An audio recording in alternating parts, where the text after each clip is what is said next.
J'aimerais vous parler d'un événement qui est certainement l'un des plus célèbres de la Bible. Un événement miraculeux qui a traversé les générations depuis Moïse jusqu'encore nous aujourd'hui. J'aimerais vous parler ce matin de la traversée miraculeuse de la mer Rouge. Waouh! J'aimerais vous parler de cette traversée qui a marqué les temps, qui a marqué non seulement le peuple d'Israël, ses enfants, mais aussi les générations qui ont suivi, et encore nous aujourd'hui, et certainement encore nos enfants qui entendent déjà aujourd'hui dans notre église, dans leurs écoles, dans leurs classes, parler de cet instant miraculeux lorsque Dieu fraya un chemin à travers la mer Rouge. Alléluia. Dieu est puissant, hein? Il traverse les générations. On ne peut pas l'arrêter. Vous savez que le livre de la Bible est le livre qui a passé le mieux tous les temps de l'histoire. Dieu fait passer sa gloire au travers de toute l'histoire de l'humanité. On ne peut pas le retenir. Et donc, Dieu avait libéré le peuple d'Israël qui était tenu en esclavage par Pharaon. Et cela, ils étaient en esclavage depuis plusieurs générations. Et certainement que le peuple d'Israël avait perdu cette promesse dans leur cœur, celle qu'un jour, ils verraient le pays de la liberté. Je crois qu'il y a des situations dans notre vie où nous pouvons perdre espoir quant aux promesses que Dieu nous a données. Parce qu'on a tellement été tenu dans une situation, on va dire, d'esclavage, d'impasse, d'épreuve, qu'on pourrait presque finir à en oublier ce que Dieu nous a promis. Et puis Dieu va vraiment les libérer, parce que Dieu est un Dieu de promesses et il tient ses promesses. Amen. Et donc, il va les libérer du joug de Pharaon et puis il va les conduire dans le désert afin de rejoindre la terre promise. Et on se souvient bien de ça avec ces 10 fléaux qui s'abattent sur l'Égypte. Et là, on se dit, ouais, j'ai un Dieu grand, c'est mon Dieu qui a fait tout ça. Et on voit le peuple d'Israël sortir de joie du joug égyptien. Et là, ils arrivent dans le désert. Sauf qu'il va se passer quelque chose pour eux. C'est qu'alors qu'ils se croyaient enfin libres, Dieu va leur faire un détour. Je dis bien Dieu, c'est pas Moïse qui leur fait faire un détour. Mais la Bible dit que Dieu va leur faire un détour, de sorte qu'ils vont se retrouver à un moment donné comme acculés devant une impasse. Ils vont se retrouver pris entre la mer Rouge et l'armée égyptienne. Et certainement qu'à ce moment-là, le peuple d'Israël voyait devant eux, à leurs yeux, une impasse infranchissable. Mais je voudrais te dire ce matin qu'alors que le peuple d'Israël voyait une impasse, Dieu voyait une issue. Alors qu'il voyait une mer rouge, Dieu voyait la terre promise. Et j'aimerais te dire que ce matin, mon titre, que Dieu appelle nos impasses des issues. Wow. Dieu appelle nos impasses des issues. Amen. Ton impasse est une issue. J'aimerais que tu dises à celui qui est à côté de toi, ton impasse est une issue. Ok, maintenant tu vas dire au voisin que tu as délaissé, ne t'inquiète pas, je t'aime. Dis-lui. T'es un homme, t'es un enfant de Dieu, quand même. On aime tout le monde, bien sûr. Et maintenant tu lui dis, toi aussi, ton impasse est une issue aux yeux de Dieu. Dieu a ouvert la mer Rouge. Dieu a frayé une issue sur l'impasse, celle qui était à la vue des hommes. Il va les libérer des flots et il va même faire plus que cela, il va engloutir l'ennemi. Amen.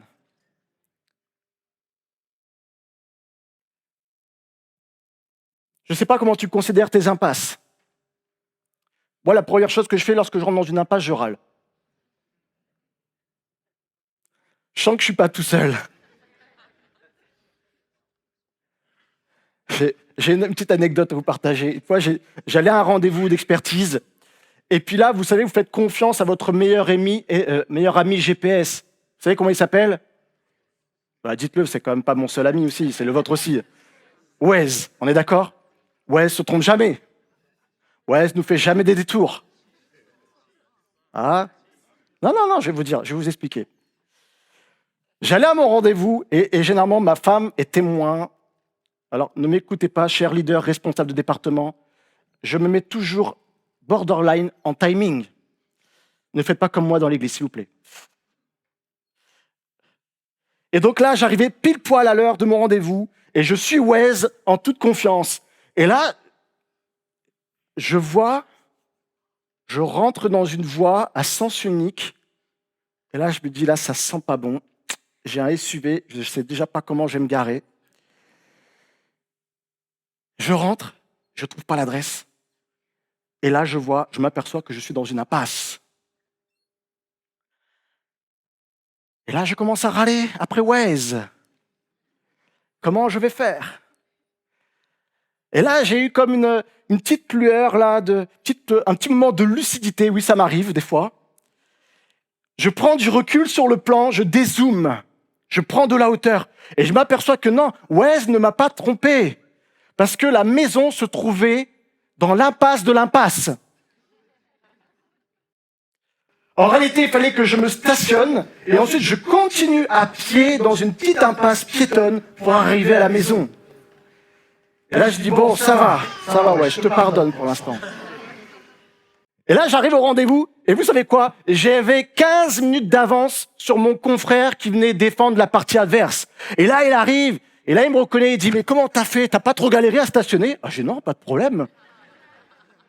J'étais fier, là, j'étais fier de mon impasse. Non, j'ai trouvé une place là du premier coup. Et puis là, vous savez, comme là, vous vantez bien, vous êtes bien content là. Ça commence bien pour toi, hein, l'expertise. Elle avait dit non, mais moi j'ai galéré. Je sais pas par quelle route t'es passé, mais moi il m'a fait aller par là et dans une avenue, une grande avenue, et j'ai pas trouvé un seul stationnement. Ah ouais, moi je suis passé dans une impasse et là il y a plein de stationnements. J'aimerais vous dire que ce qui nous paraît à vue humaine des impasses, en réalité, sont des issues pour Dieu. Et j'aimerais vous évoquer 3 raisons de vivre autrement vos impasses.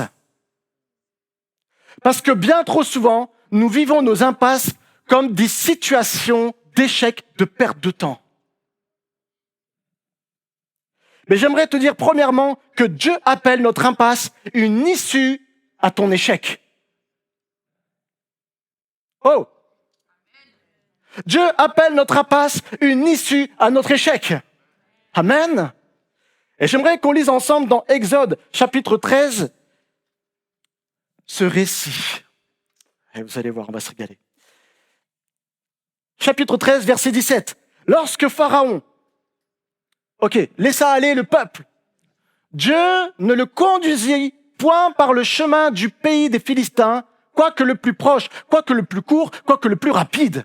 Car Dieu dit, le peuple pourrait se repentir en voyant la guerre et aller jusqu'à retourner en Égypte, en d'autres mots, aller retourner à leur situation d'esclavage. Un truc de fou quand même. Mais Dieu fit faire au peuple un détour. C'est pas moi qui le dis, il est bien dit, vous entendez comme moi. Dieu fit faire au peuple un détour, une déviation par le chemin du désert. Qu'est-ce que je n'aime pas lire cela? Seigneur, tu sais combien je n'aime pas les détours. Mais il leur fit aller par le chemin du désert vers la mer Rouge. Les enfants d'Israël montèrent en armes. Nous sommes l'armée conquérante. Avec Dieu, nous ferons des exploits. Non? Je sais qu'il y a au moins ceux du jeudi soir qui connaissent ce chant.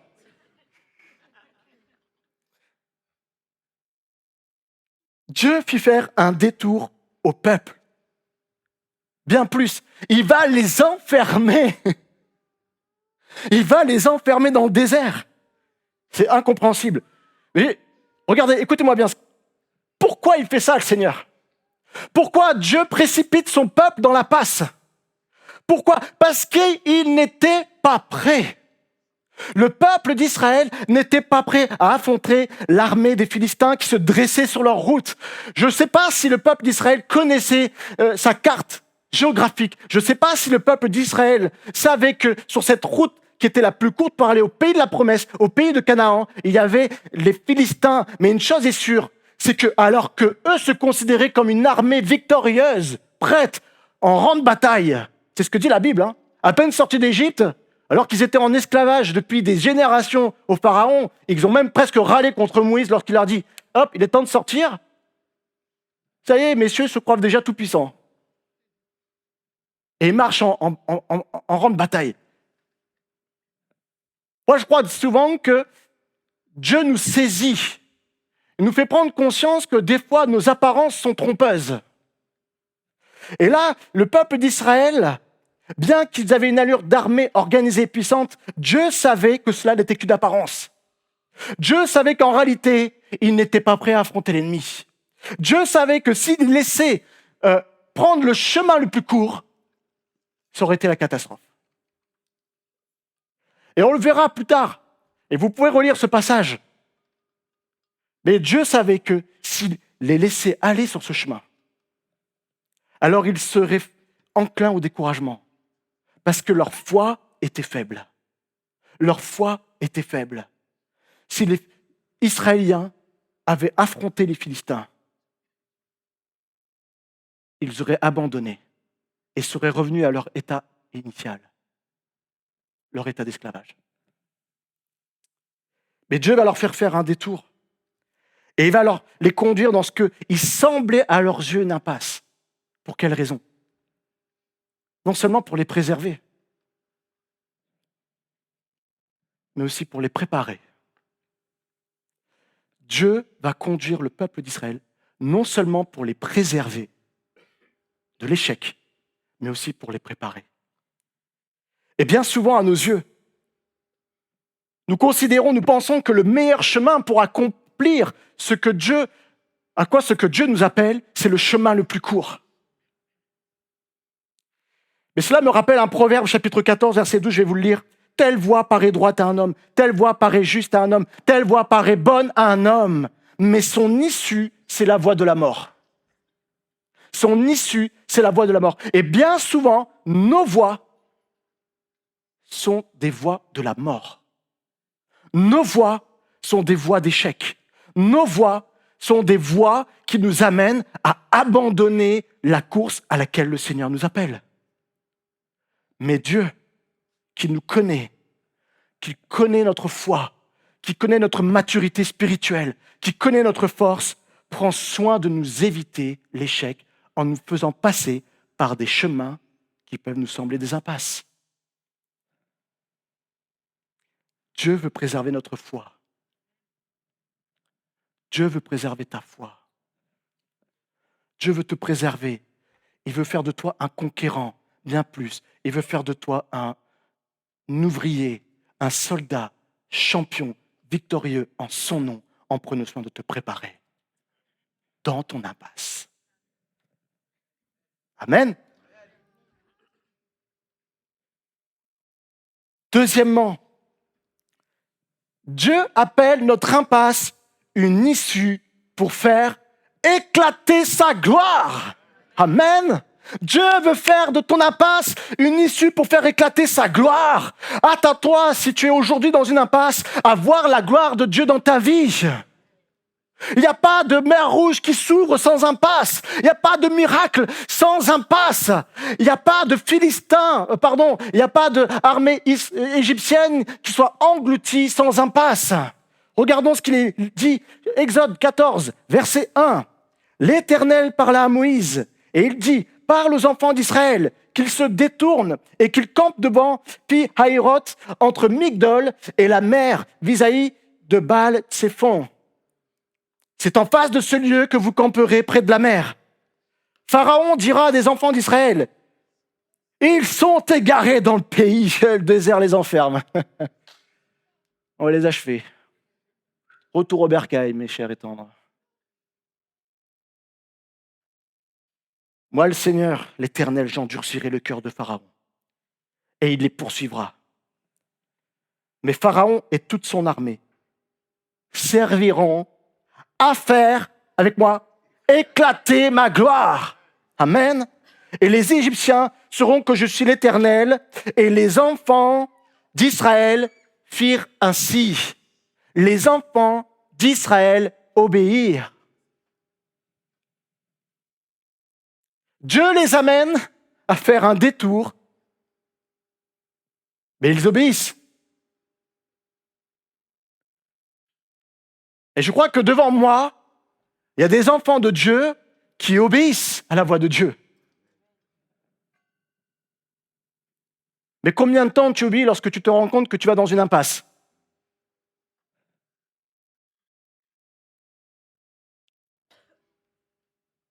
Écoutez-moi.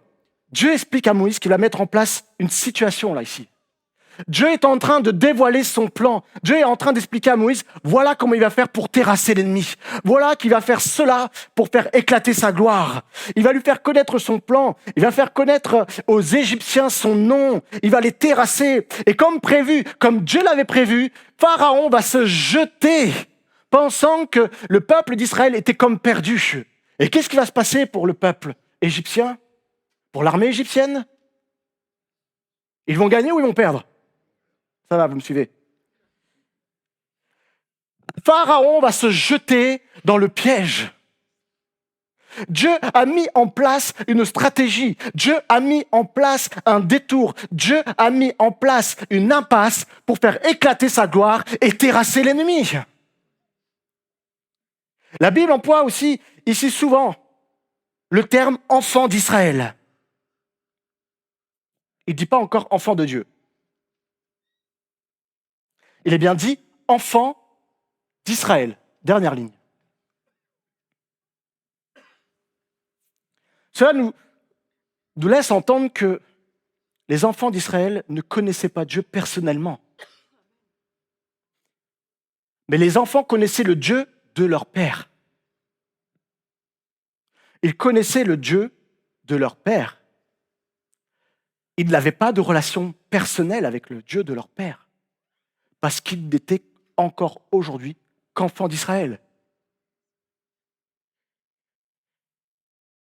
Et le récit va nous dire plus tard qu'en voyant la main puissante de l'Éternel, eux, les enfants d'Israël, lorsqu'ils vont voir l'Éternel ouvrir les eaux, frayer un chemin et engloutir l'armée, voir la gloire de Dieu, c'est seulement à ce moment-là que les enfants d'Israël vont craindre l'Éternel, vont croire en l'Éternel, vont chanter un cantique à l'Éternel.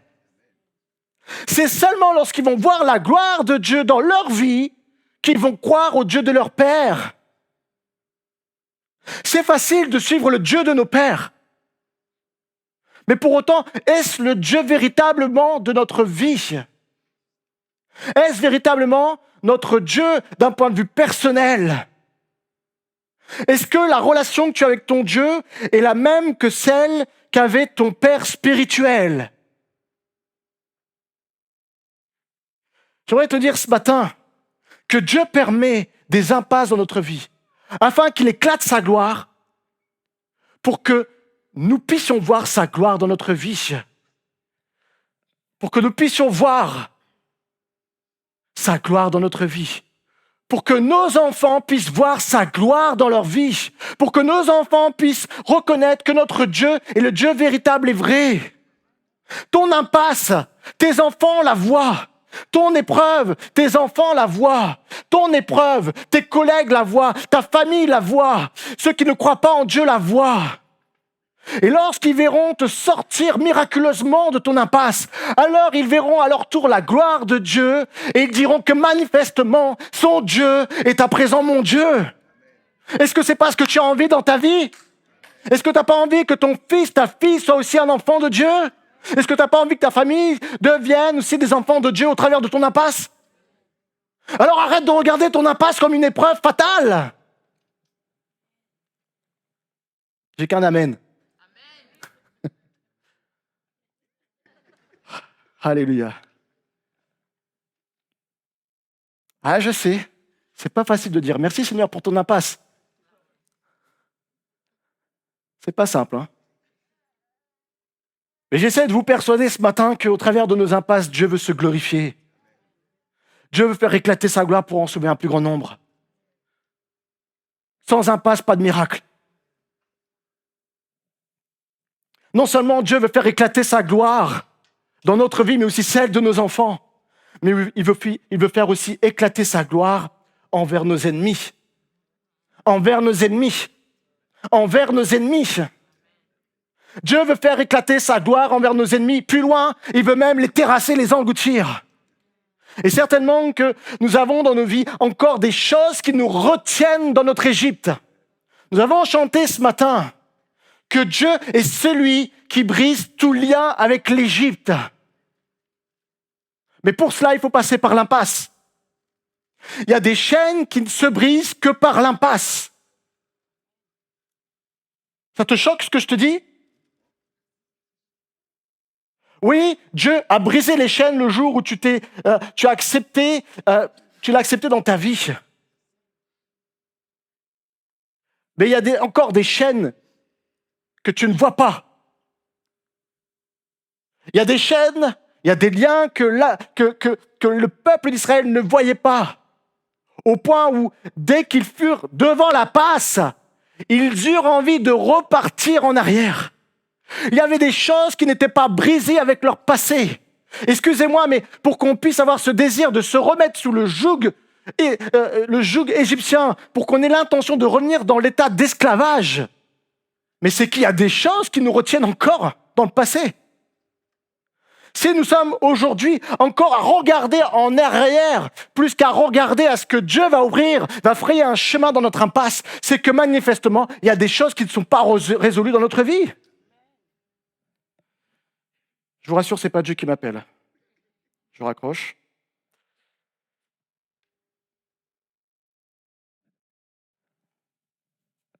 Dieu profite de ton impasse pour faire éclater la gloire envers ce qui te retient.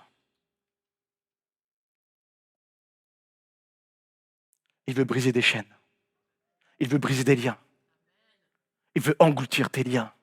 Il veut engloutir ta vieille nature. Je ne sais pas ce qui te retient encore. Et ce qui t'amène, dès que tu es devant l'impasse, à regarder en arrière. Je sais une chose par contre, c'est que si tu continues à courir la course en regardant en arrière, tu vas finir par chuter. Pour le peuple d'Israël, s'il serait revenu en arrière, en essayant en même temps de suivre la nuée, je crois qu'il se serait cassé la figure. Dieu veut briser des chaînes avec notre passé. Je ne sais pas ce qui te retient, je ne sais pas si c'est ta condition physique, ta condition morale, ta condition professionnelle, ta condition familiale. Mais crois que Dieu veut te faire passer par une impasse pour t'en délivrer définitivement. Parce que le Dieu que nous avons est un Dieu de libération. Le Dieu nous a promis de nous libérer. Et lorsque Dieu dit une chose, il tient à la promesse. Et crois-le aujourd'hui.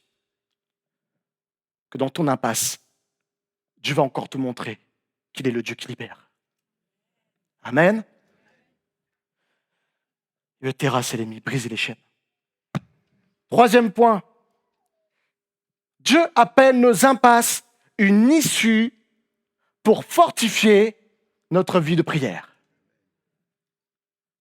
Y a-t-il des hommes et des femmes de prière dans ce lieu qui puissent lever la main? Amen. Levez la main bien haut. Levez la main bien haut. Ok, jeudi prochain, dans 2 semaines. On est 50. Alors, je plaisante, je sais bien que certains d'entre vous ont des contraintes familiales ou professionnelles. Mais vous savez, on prie pour vous, jeudi soir. On prie pour vous parce qu'on sait que Dieu libère. Dieu libère de l'impasse. Amen. Mais je crois que Dieu veut fortifier notre vie de prière. Je ne sais pas quel est l'état de ta vie de prière. Je ne sais pas si tu es un homme, une femme, deux fois lorsque tu pries, ou si tu fais que adresser des paroles, plus multiplier des paroles vaines. Mais je veux t'assurer que ton impasse va faire en sorte que tu sois un homme ou une femme de prière efficace. Amen. Amen. Alors dis amen plus fort. Oh. Verset 8. L'Éternel endurcit le cœur de Pharaon, roi d'Égypte, et Pharaon poursuivait les enfants d'Israël. Les enfants d'Israël étaient sortis, la main levée. Est-ce que vous pouvez faire la main levée? Ok, come on. Ok, est-ce qu'on peut se lever, s'il vous plaît? Ok, maintenant on lève la main. Ok, regardez à côté de vous comment c'était, le peuple d'Israël. Vous avez vu comme il est beau, le peuple d'Israël? Il est magnifique, hein? Ok, c'est bon, c'était pour vous réveiller. Les Égyptiens les poursuivirent, et tous les chevaux, les chars de Pharaon, ses cavaliers et son armée les atteignirent campés près de la mer, vers Pi-Hahiroth, vis-à-vis de Baal-Tséphon. Dieu avait déjà tout prévu, n'est-ce pas? Dieu avait tout prévu. Dieu connaît toutes choses. Et il connaît aussi notre futur. Et il connaît notre issue. À chaque impasse, un échappatoire. Lisons la suite, verset 10. Pharaon approchait. Je vois la scène. La mer Rouge. Derrière, Pharaon. J'ai deux solutions. Je me noie. Non, parce qu'attendez, souvent lorsqu'on voit l'armée, on voit le peuple d'Israël, on imagine l'armée, vous savez, bien droite. Excusez-moi, je rigole. Vous imaginez une armée avec des enfants, papa qui pousse la poussette, parce que maman est en train de surveiller le deuxième gamin, qui est en train de brailler dans la voiture. Et puis là, vous avez pas des chars, mais vous avez des brouettes, avec le bétail pour la vache. Il faut bien qu'elle donne du lait quand même. Et avec tout ça, il faut traverser la mer Rouge. Non mais vous rigolez, mais c'est notre vie quand même. Les enfants, le travail, les soucis de la maison, les soucis de la famille, les soucis du travail. Et là, Dieu nous met face à la mer Rouge. Et là, tu dis, Seigneur, on fait quoi maintenant? Parce que j'ai quand même besoin... Bon, à la rigueur, je peux jeter mon frigidaire, je peux jeter mon lave-vaisselle, mais les enfants, je vais quand même les prendre avec moi à traverser la mer Rouge quand même, non? Je vais pas les laisser se noyer. On rigole, mais quand même, c'est quand même des fois nos situations. Hein. Le problème, c'est que si je reste devant la mer Rouge, derrière, il y a Pharaon. Il y a Pharaon derrière, qui m'attend avec les missiles, lance-roquettes. Non, mais je remets dans le contexte. Hein. Parce qu'à cette époque, l'armée d'Israël, c'était l'armée la plus puissante. Pardon, l'armée égyptienne. C'était la plus puissante. Et nous, on fait les malins en lisant ça parce qu'on sait l'issue. Mais véritablement, dans notre vie, comment on réagit? Comment on réagit? Et vous savez, bien souvent, on ne comprend pas. Et on reste bloqué devant l'impasse. Et puis on va faire comme les enfants d'Israël. Verset 10. Pharaon approchait. Les enfants d'Israël levèrent les yeux. Ça commence à sentir mal là. Lève les yeux. Baisse les yeux. Lève les yeux. Et voici, les Égyptiens étaient en marche derrière eux. Et les enfants d'Israël eurent une grande frayeur. Eurent une grande frayeur. Et crièrent à l'Éternel. Je vois qu'il y a d'autres qui crient avec moi là, ce matin. Ils dirent à Moïse, après avoir crié à l'Éternel, ils dirent à Moïse, mais n'avait-il pas des sépulcres en Égypte? Je ne pensais pas qu'ils étaient si sarcastiques. Sans qu'il fût besoin de nous mener mourir au désert? Que nous as-tu fait en nous faisant sortir d'Égypte? Je vous ai libérés. Mais non, moi je veux revenir en arrière. Laisse-moi en esclavage. Attends, je t'ai libéré, maintenant tu veux revenir en esclavage. Là, je ne comprends pas. N'est-ce pas là ce que nous te disions en Égypte? Laisse-nous servir les Égyptiens. car nous aimons mieux servir les Égyptiens que de mourir au désert. C'est un truc de fou.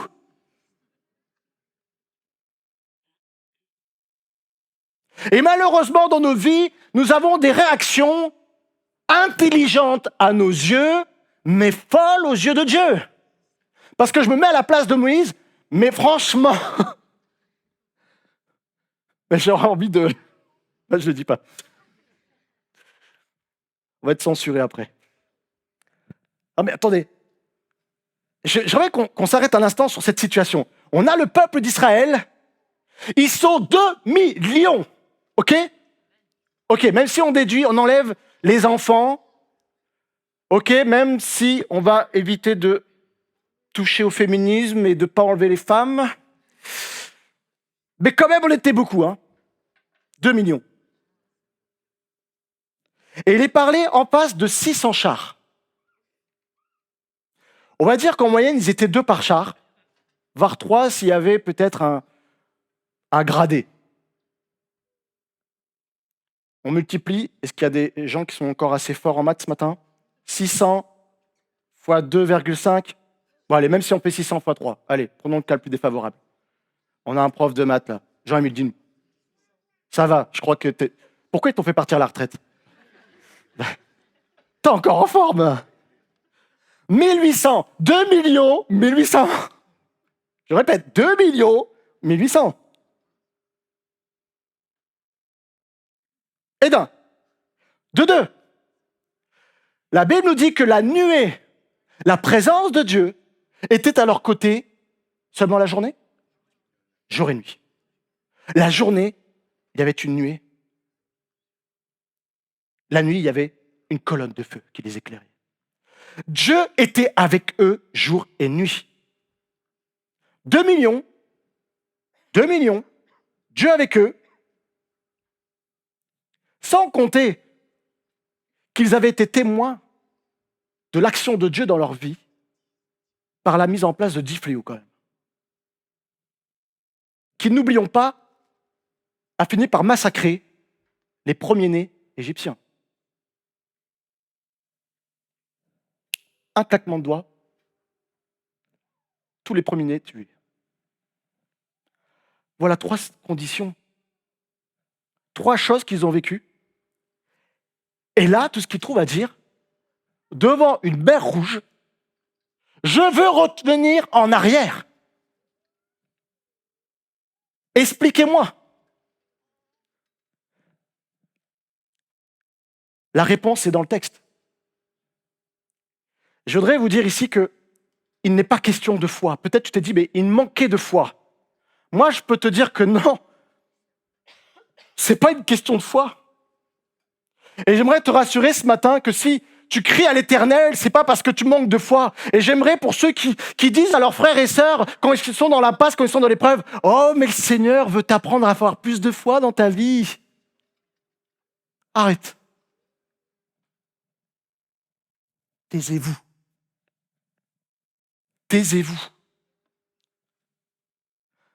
Là, le peuple d'Israël voit Dieu tous les jours. La Bible dit que la foi vient de ce que l'on entend et pas de ce que l'on voit. Eux, ils avaient le privilège de voir. Oh. Ils voyaient tous les jours la puissance de Dieu. Alors s'ils voyaient forcément, ils ne pouvaient que croire à Dieu. Ce n'est pas une question de foi. Mais la Bible dit qu'ils eurent une grande frayeur. Ils avaient peur. La vérité, c'est qu'ils avaient peur. La vérité, lorsque tu es dans ton impasse, tu peux avoir la foi, mais il y a des fois où tu as peur. Et les enfants d'Israël, je le répète, non pas les enfants de Dieu, avaient peur. Pourquoi ? Parce qu'ils ne connaissaient pas véritablement leur Dieu. Ils voyaient Dieu, mais ils ne le connaissaient pas.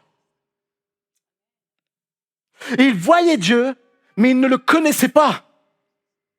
Et aujourd'hui, il y a des situations, des impasses, où Dieu veut nous faire rendre compte qu'on le connaît, mais pas encore suffisamment. Dieu met en place des impasses dans notre vie afin que nous puissions le connaître davantage. Et afin que, comme les enfants d'Israël, nous crions vers lui. Nous prions à l'Éternel. Parce que malheureusement, nous sommes des humains. Il faut absolument, et à chaque fois, malheureusement, que nous soyons dans l'épreuve, que nous soyons terrassés pour que nous sachions comment crier à Dieu. Dieu utilise des impasses à nos yeux pour nous apprendre à crier à lui, à le connaître davantage, à approfondir notre relation avec lui. Moïse avait une relation avec son Dieu. Les enfants d'Israël n'en avaient pas. Moïse avait une relation. Moïse rencontrait Dieu certainement quotidiennement. Et parce qu'il connaissait Dieu personnellement, Dieu lui avait révélé son plan. Moïse savait ce qui allait se passer. Peut-être pas dans la finalité. Peut-être certainement que Moïse ne savait pas que Dieu allait finir par ouvrir la mer Rouge. Mais Moïse savait que Dieu allait utiliser cela pour terrasser l'ennemi. Et qu'il ne laisserait jamais, jamais, jamais tomber son peuple.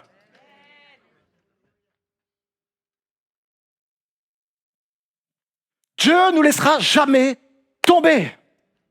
Mais Dieu veut nous apprendre à avoir des temps de prière efficaces. La Bible dit que quand les justes crient, l'Éternel entend et il les délivre de toute leur détresse. Merci, il y en a qui connaissent leur Bible là, ce matin. Psaume 34, verset 17. Depuis combien de temps n'as-tu pas fléchi le genou? Depuis combien de temps as-tu cessé d'apprendre à le connaître davantage en entretenant une vie de prière régulière? Non pas des paroles multipliées,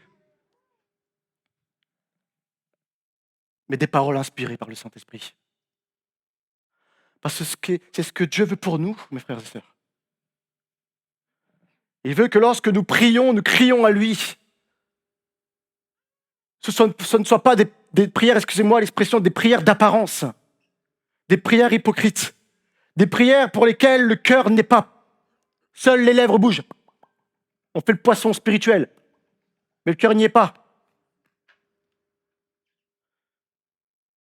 Et je crois que le Seigneur, des fois, nous envoie dans des impasses pour nous faire prendre conscience que nous avons encore besoin de progresser dans notre temps de prière afin d'être encore plus efficaces.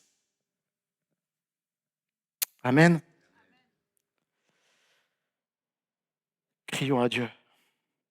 Crions à Dieu dans la passe et on verra de grandes choses.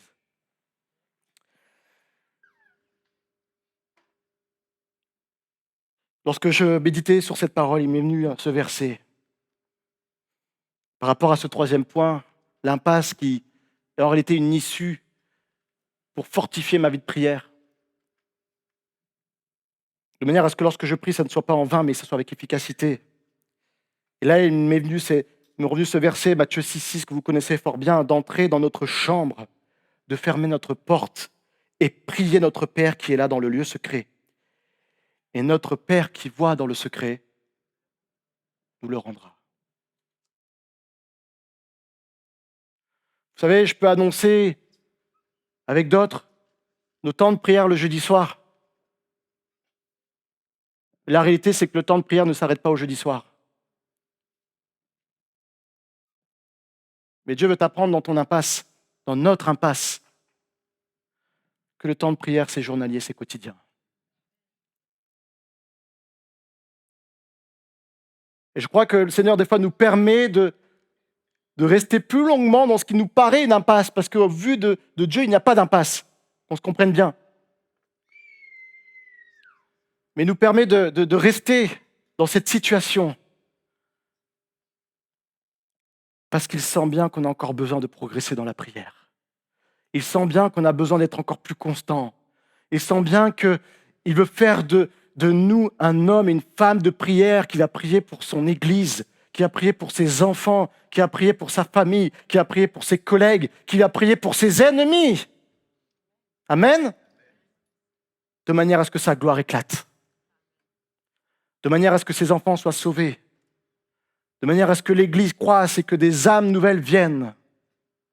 Est-ce ta préoccupation aujourd'hui? Tu sembles être dans la passe? Alors pose-toi ces questions. Il n'y a rien de hasard avec le Seigneur.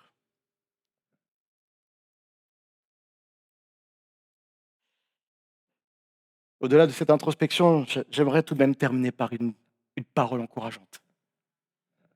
Parce que Dieu, le Saint-Esprit est paraclète, il est le consolateur, il est celui qui nous encourage, qui nous exhorte, qui nous édifie, qui nous relève. Même dans nos impasses qui nous paraissent éternelles, parce qu'il est le Dieu de la promesse qui libère. Et voici ce qu'il est dit au verset 13. Moïse répondit au peuple, ne craignez rien. Restez en place et regardez la délivrance que l'Éternel va vous accorder en ce jour. Car les Égyptiens que vous voyez aujourd'hui, vous ne les verrez plus jamais. Ok, répétez après moi. L'Éternel combattra pour vous. Amen. Répétez après moi. Gardez le silence. Dis à ton voisin, tais-toi.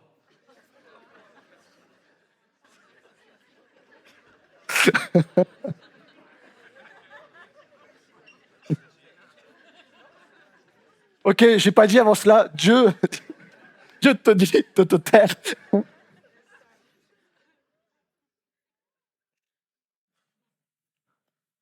Mais c'est ce qu'il nous dit, n'empêche, ce matin. Il nous dit, tais-toi. Dieu nous dit, tais-toi.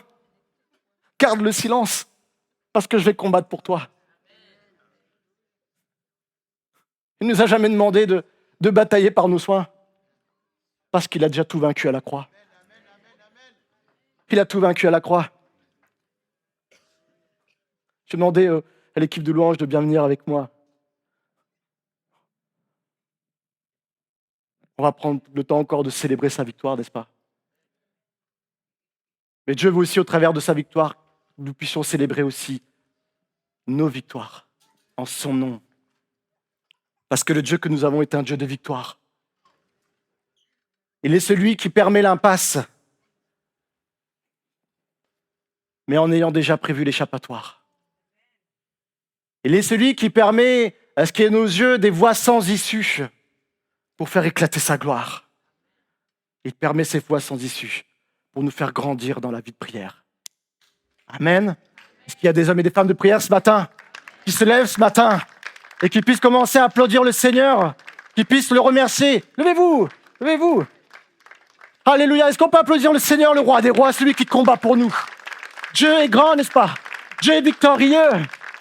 Dieu est celui qui combat pour chacun. Il est celui qui nous sort des impasses. Parce qu'il est le Dieu des issues. Amen. Amen. Je vous donne un dernier petit verset. 1 Jean chapitre 4, verset 4. Celui qui est en vous est plus grand que celui qui est dans le monde. Amen.